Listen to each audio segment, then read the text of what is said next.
নমস্কার, আমি মৌসুমি kitchen blogs থেকে। আজ নিয়ে এসেছি কাতলা মাছের একটি রেসিপি। এই রেসিপিটি বানানো কিন্তু খুবই সহজ, খুব চটজলদি হয়ে যায় এবং খেতেও খুব সুস্বাদু। তাহলে চলুন আমি রেসিপিটি কিভাবে বানিয়েছি দেখে নিন। এখানে আমি 4 পিস কাতল মাছ নিয়ে নিয়েছি। এবার মাছগুলোর মধ্যে আমি 1 চামচ লবণ, 1 চামচ হলুদ আর হাফ চামচ কাশ্মীরি লঙ্কার গুঁড়ো দিয়ে দিচ্ছি। মাছগুলো ভালো করে মেখে নিতে হবে। মাছগুলো ভালোভাবে মাখানো হয়ে গিয়েছে। এবার আমি একটি মশলা তৈরি করে নেব।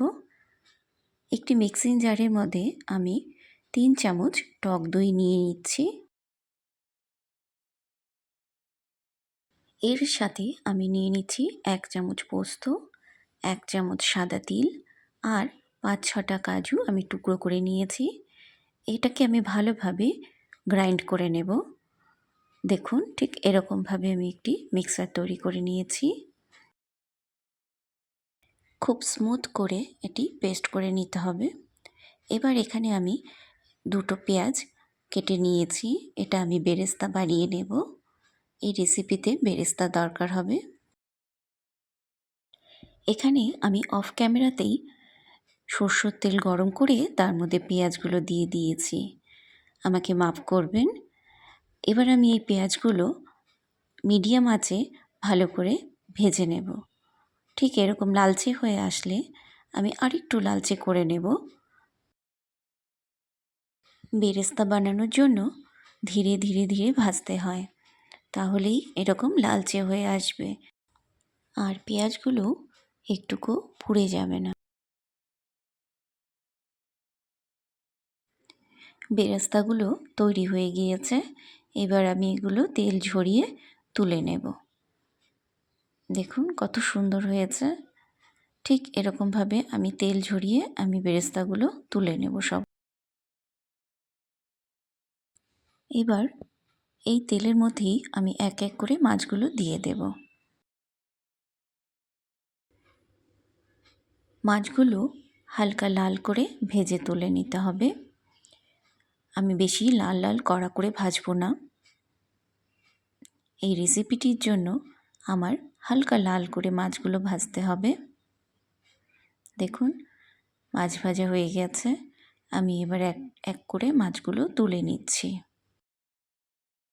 এই তেলের মধ্যেই আমি তেজপাতা, শুকনো লঙ্কা আর 1 চামচ গোটা জিরে ফোড়ন দিয়ে একটু ভেজে নেব। ফোড়ন একটু ভেজে নিলে খুব সুন্দর একটি গন্ধ বেরোবে। এবার এর মধ্যে আমি বেটে রাখা মশলাগুলি দিয়ে দিচ্ছি। ভালো করে নেড়ে নিতে হবে। এর মধ্যে কাজু আছে, তাই কড়াইয়ের নিচে লেগে যেতে পারে, তাই বারবার করে ভালো করে নেড়ে নিতে হবে।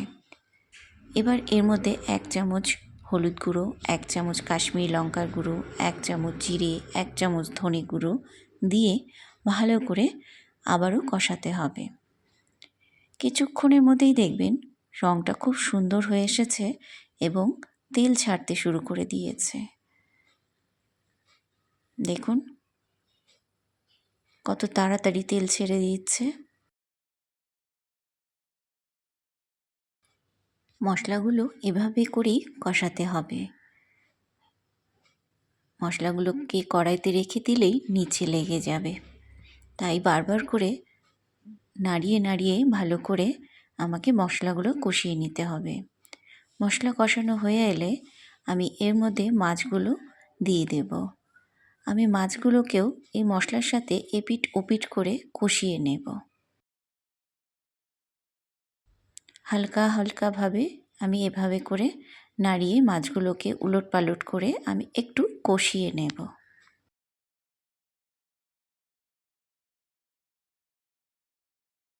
মাছগুলো উল্টোপাল্টা করে একটু কষিয়ে নেওয়ার পরে আমি মশলার বাটি ধোয়া জল এর মধ্যে দিয়ে দিচ্ছি। ঝোলের সাথে মাছগুলোকে ভালো করে মিলিয়ে দিতে হবে। আমি এখানে হাফ কাপের মতো জল দিয়েছি আপনারা চাইলে জলের পরিমাণটা আরেকটু বাড়িয়ে দিতে পারেন। মাছগুলো একবার এপিঠ একবার ওপিঠ করে ভালো করে ঝোলের সাথে মিশিয়ে দিতে হবে।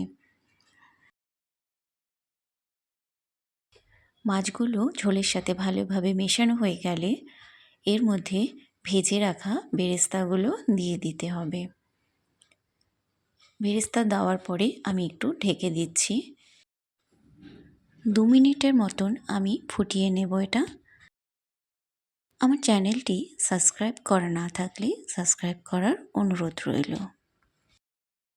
2 মিনিট হয়ে এসেছে, আমি ঢাকনাটা খুলে দিচ্ছি। এবার এর মধ্যে আমি কিছুটা ধনেপাতা দিয়ে দিচ্ছি। হালকাভাবে মাছগুলোকে নাড়িয়ে নিতে হবে। দেখুন রান্না কিন্তু কমপ্লিট। আমার রান্নাটি আপনাদের কেমন লেগেছে অবশ্যই কমেন্ট করে জানাবেন। ভালো লাগলে একটি লাইক ও শেয়ার করবেন।